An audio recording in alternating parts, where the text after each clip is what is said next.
Hallelujah. Yeah. John 19, verse 25. Ngiqala ku verse 25. Ithi kanti ifundeka kanje ngesiLungu. Near the cross of Jesus stood his mother and his sisters and his mother's sister, Mary the wife of Clopas, and Mary Magdalene. Verse 26. When Jesus saw his mother there and his disciple whom he has loved standing by, he said to her, "Woman, here is your son." And to the disciple, "Here is your mother." From that time on, the disciple took his mother home. Hallelujah.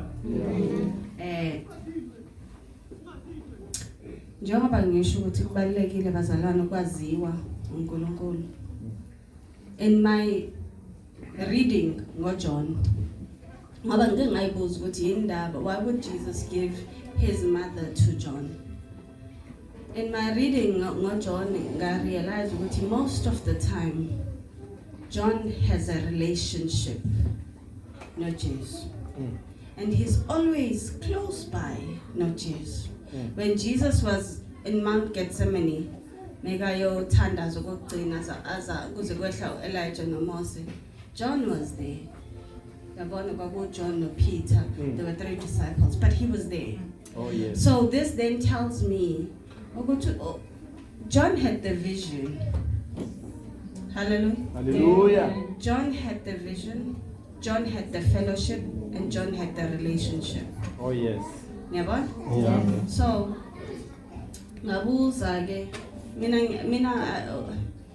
my father used to say, "Go white child, go white generation." Why?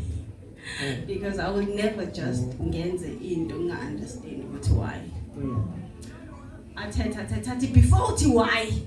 Ngoba why angichazele ngoba beqonda ukuthi yabo lo ngizoze ngimshaye ngize ngimlimaze ngoba usazobuza ukuthi why ngisho ngishaya ngifuna understand ukuthi indaba ngiyenza lana kodwa ngeze ngiphinda ngiyenza. That was my understanding ukuthi ukuze ngingaphindi ngiyenze lento ekuthiwe ngingayenzi angiqonda ukuthi indaba ngingayenzi angazi indlela engangikhule ngayo. Hallelujah. Amen.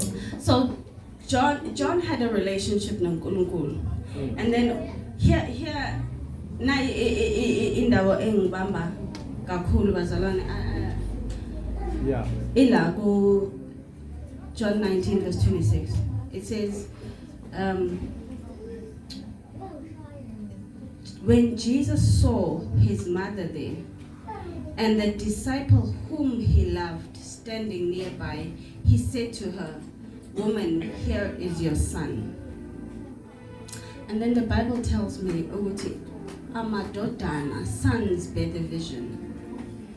It says, Joel, in the last days, your daughters and sons will prophesy, but and the old men will dream dreams, but the young, your sons, will see visions. What vision are we having as the children bakaNkulunkulu in this day?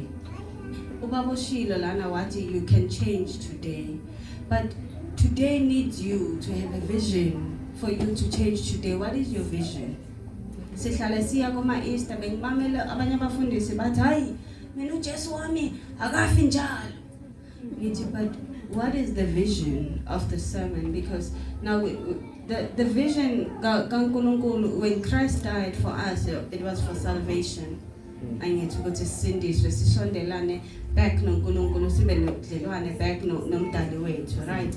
So what is our vision today? What vision are we seeing? What are you seeing as a child of God?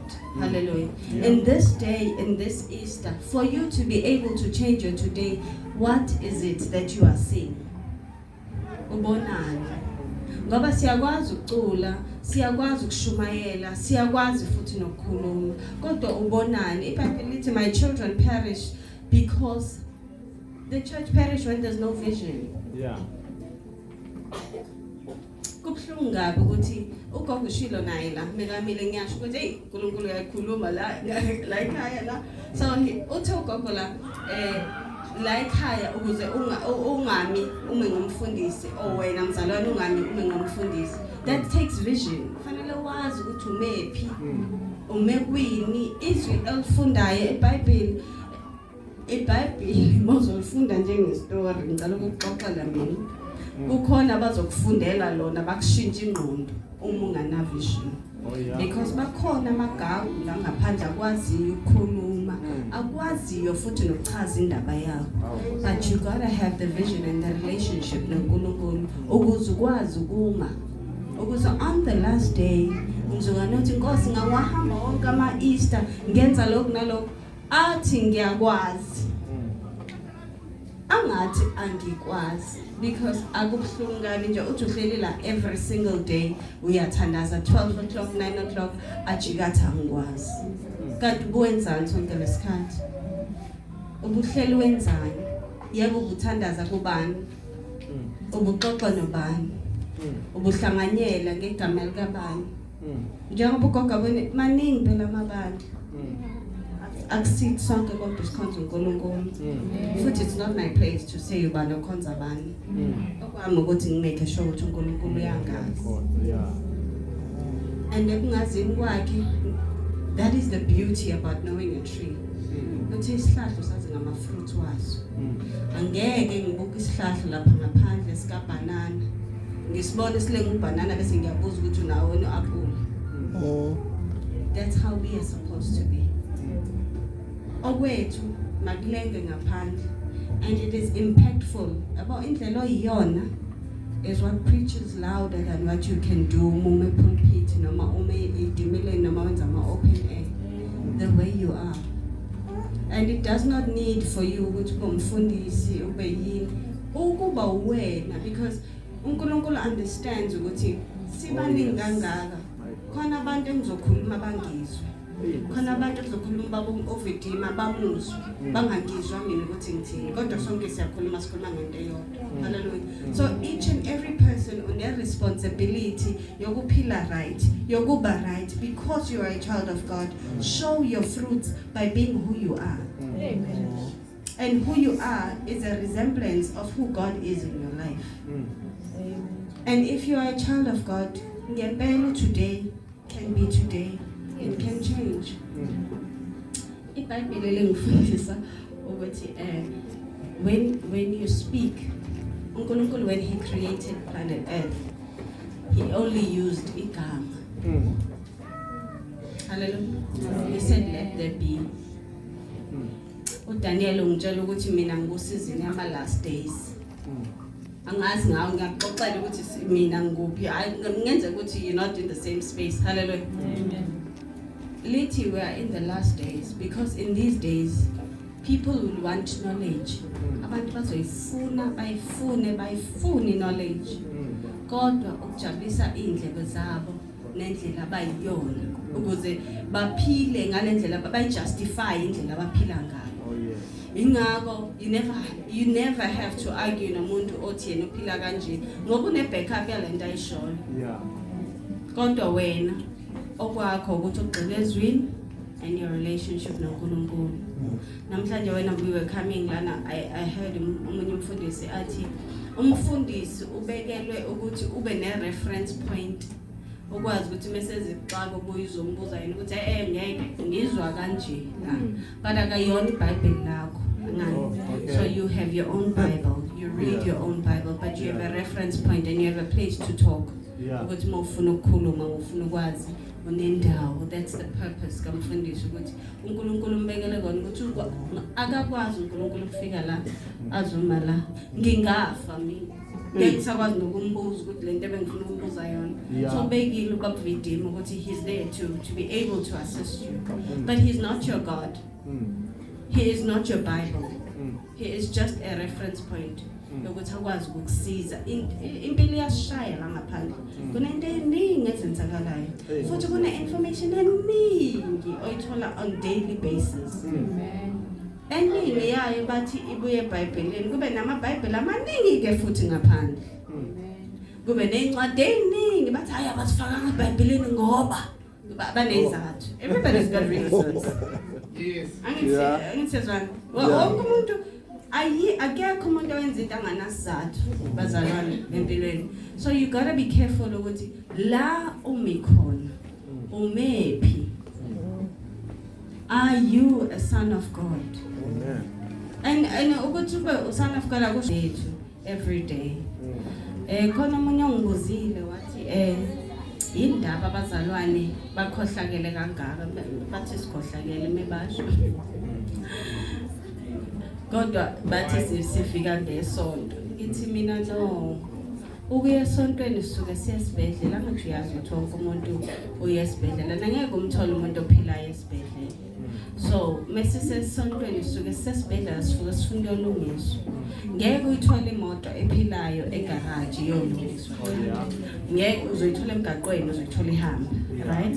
But because sineyinkinga zethu sidinga ukulungisiswa usithole inkonzweni. Yeah. Akusho lokho ukuthi siya justify ukuthi why senze into wrong. Senze into wrong because we're human. But at the end of the day sinesiphephelo sokuJesu kuthiwa laba abanethembe loJesu bayazihlambulula impela ngeke uyihlambulule ungangcolanga. Uyihlambulule ungangcolanga. So ngoba sinethuba lokuthi sihlangane sibe la enkonzweni. Asithathele leli thuba bazalwane. Sithathele Easter. Siyenze ihluke empilweni zethu. Yebo baqinisele uJesu akafi njalo. Kodwa wasifela ngelinye ilanga. Yebo baqinisile ukuthi akavuki njalo, kodwa wavuka. And today I stand in this day ngoba he died and rose for me. And wangithenga ngelakhe igazi. So yes, all right, lento abayishoyo. Kodwa kushintshi ukuthi ngasindiswa mina ngelinye ilanga. Yebo ngiyona kodwa kushintshi ukuthi uJesu useyinkosi nomsindisi empilweni yami. Hallelujah. Akushintshi ukuthi ngizonginetha. Ngizoba nezinkinga. Ngize ngibe nezinkinga zemali. Ngiyumdala kaNkulunkulu nginje ngisindisiwe nginje. Blood filled Holy Spirit filled nginje. Okusalayo ngisempilweni ngiselifini la. So mesila empilweni. uNkulunkulu sinikeze izindlela zokukhopha. That's why ngithe mengimi phambi kwenu ngibona nginoNkulunkulu wami because he's then reflected in you.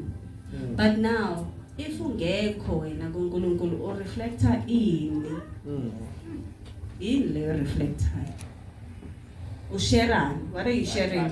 Khona into ebesikhuluma nabangani bami yangivuselela inkonzo bathi yazi umuntu makacasukile nje angena iora yakhe ishintsha indawo ngoba yena ucasukile ngase ngicabanga ke mina mengisindisiwe ngiye right iora yami should change the space. Hallelujah. So that was a sermon for me ngalelo langa during the week ngathi yazi inkosi ngisize ukuthi ngingasuki endaweni yami yokukholwa ngisuke nje if you say ngisuke if that place is toxic for me but ngibe nedlebe lokukuzwa ukuthi uthini right ngisuke kodwa futhi ngisize ngikwazi ukubona the difference and that only comes from the fellowship.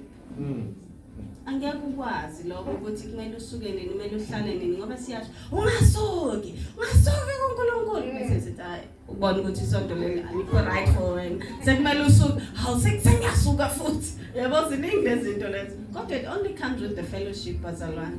It's not a one day quick fix. Akusiphilisi la one day ukuthi hayi ngoba uphethwe umkhuhlane namhlanje phuzi imed lemon uzobara cha. It's a journey. It's a everyday thing. Every single day. Phila kahle noNkulunkulu. Live right. Angisho kushumayela. Your aura speaks. Before kukhuluma amazwi akho, umoya wakho, your presence speaks. And that is because umuntu has an aura. Uzumuntu athi hayi gazi lami nelaga lihambelani. You're in the wrong space. Space sakho wrong. So that's why Jesus could give. That's what it told me. But Jesus could give umawake to John because of the relationship and the fellowship. What long yamazi, he knows my name. He knows me. We have a relationship, and he can stand. Isicathulo sokuba yisan. But now you must remember, buka kanje, I'm sure abomama bazongizwa kule level. That's more nomntwana akwenzela kahle, ayenza kahle emphakathini. Ngoba naleyo pride yokuthi ya umfana wami wenza kahle. The same head iyafika umfana wakho mengenzi kahle. Yebo?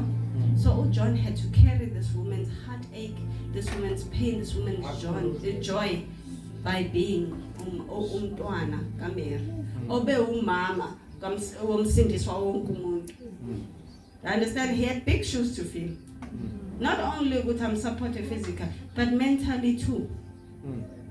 Ngoba Mary had to go through a lot. Wazala uNkulunkulu, wamlahlekela lo uNkulunkulu, bambulala phambi kwakhe. Ziningi lezinto. And now he had basically a replace ngoba for lack of a better word, uJesu waJohn. But there's nothing that replaces him.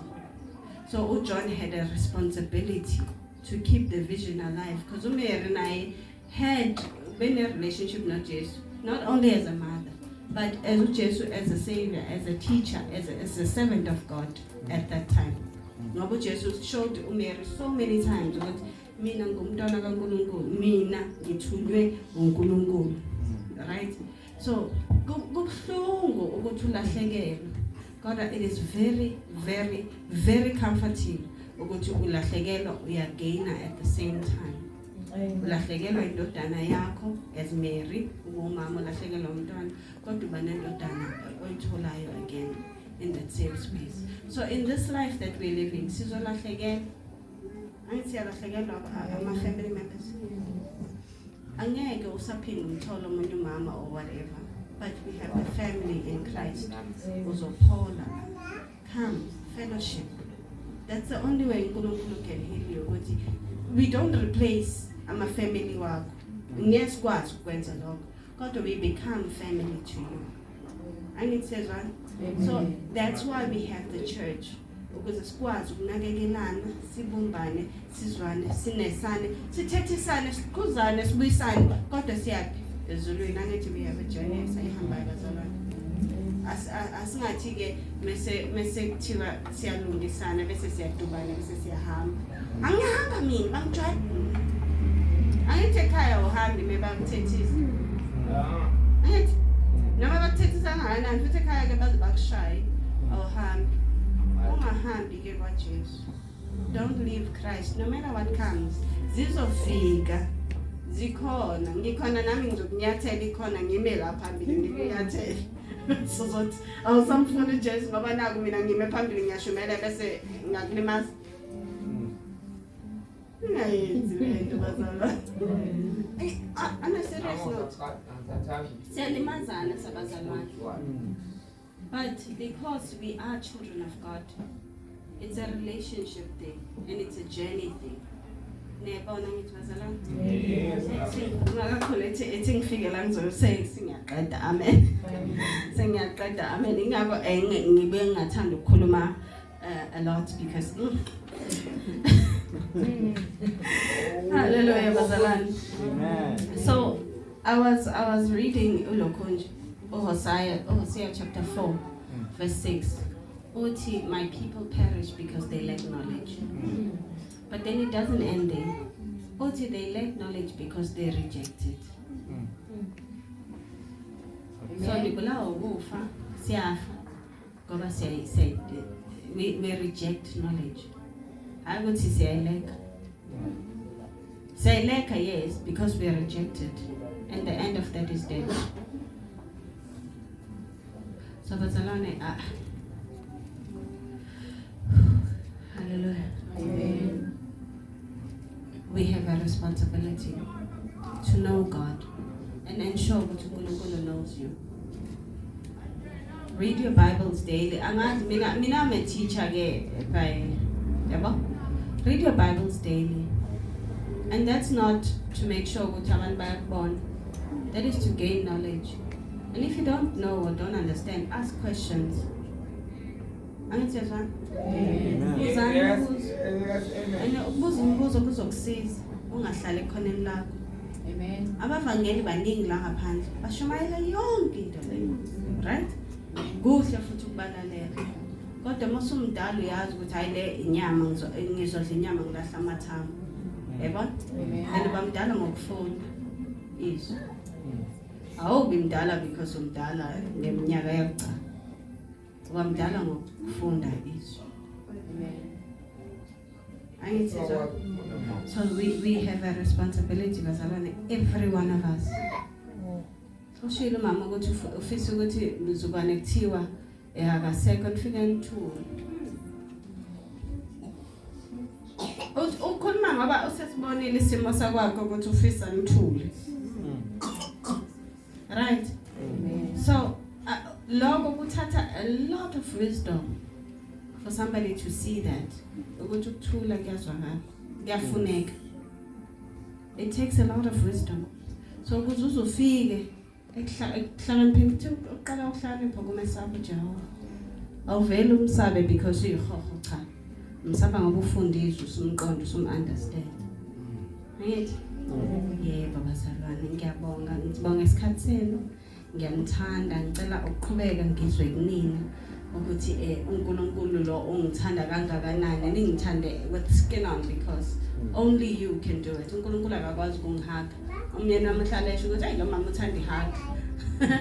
Cha, I just believe ukuthi I'm loved with skin on. And sometimes I just need hug or embrace to be told that it's going to be okay. Ne? Amen. And that's not because we go through a lot. You need to know it's going to be okay. But it makes a difference. Nothindo uNkulunkulu ngomunye umuntu empilweni yakho. Hallelujah.